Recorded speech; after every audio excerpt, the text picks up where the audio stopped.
Shifting our focus over to the Eastern Eyre Netball Association now. Our correspondent for this association is Kristy Turnbull, and she joins me on the line right now. How are you, Kristy? Good to have you back on this Friday. Yeah, I'm well, thank you, Dan. Another Friday rolls around, and what a week it's been, but here we are. It's good to chat again. We're certainly well into the netball season, so let's get into the round 3 games. And we kicked off with a bit of a thriller between two of the heavyweights of the competition. Central Eyre United beating Eastern Rangers 48-46. What a game. Yeah, absolutely. Would have been a great game to watch, I think, this game between those two teams, and we knew someone was going to walk away having their first loss for the season, and unfortunately for Rangers it was them last week in that game. But by all accounts, look, this game was what we expect of an A-grade netball competition, and it was it was hard and it was fast and it was intense, and it's certainly a thriller at the end. But yeah, Storm just a little bit too strong. I think they got a really early jump on Rangers, took Rangers a little bit to settle into that game. And then once they did, they slowly pegged it back, but just didn't quite have enough left in the tank in that last quarter to get that win. So full credit to the Storm girls. They had Abby Bruce back into their defence line for Storm, and it sounds like she played an absolutely amazing game, just making it really hard for the Rangers goalies to get that ball in to convert. So, but yeah, great game of netball there. All right, good win by Central Eyre United. It was a good win as well by Ports over Cowell, 48-30. So a nice big win for Ports. We don't see too many of them, but they certainly got one here. They sure did, Dan. And look, I'm going to probably spend a little bit of time on this one. Port's first win in the A-grade netball since 2017. So absolutely incredible performance.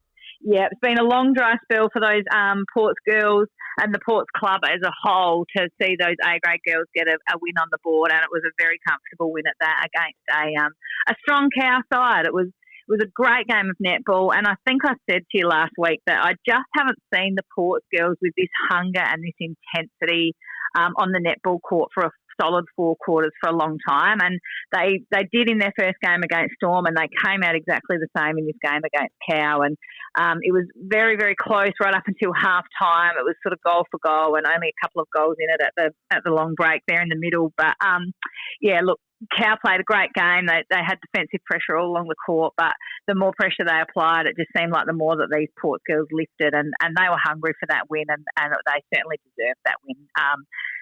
So it was a great game for Ports. I take my hat off to them for just sticking in there for 7 years. Like, it's a long time to not have scoreboard success.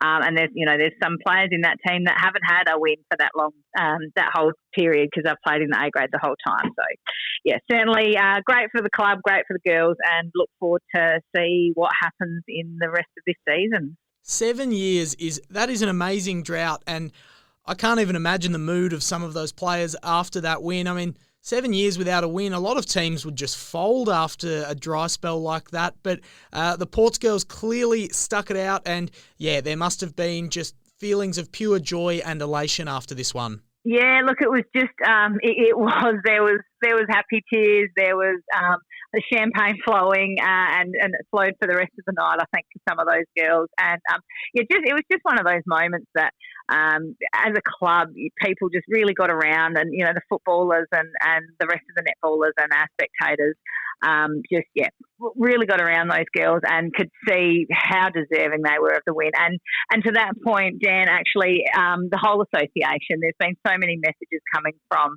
other clubs within our association, just genuinely thrilled for the Ports girls to finally get that win on the board. Yeah, you play to win and you play to be competitive, but at the end of the day, it's just sport. It's a little bit of fun, local sport, and no one wants to see anyone suffering that kind of a losing streak. So well done to all the Ports girls involved in that win, and a very big day for the association indeed. And going on, now they're looking for 2 in a row. They're playing against Eastern Rangers this weekend. Yep, and I think it's just great to see the competitiveness of the competition.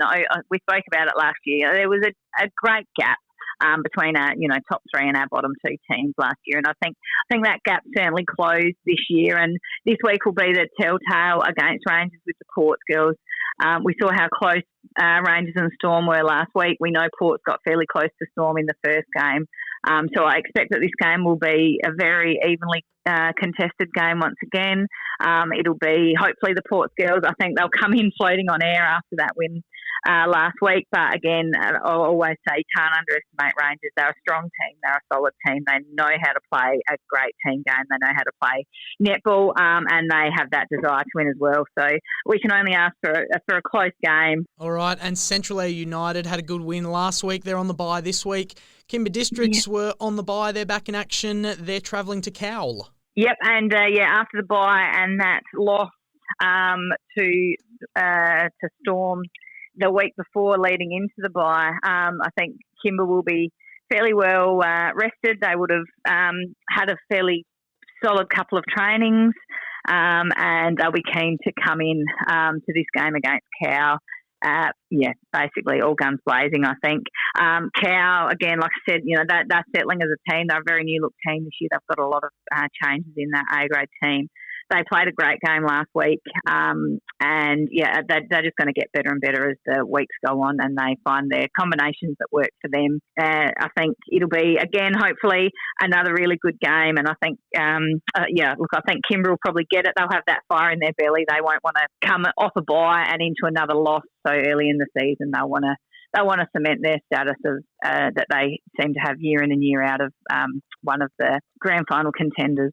All right, big round 4 ahead in Eastern Eyre Netball. We'll see if the Ports girls can go for 2 wins in a row. Should be a cracker. Kristy, enjoy all the action. We'll chat to you next Friday. Yeah, will do. Thanks, Dan. We'll talk then.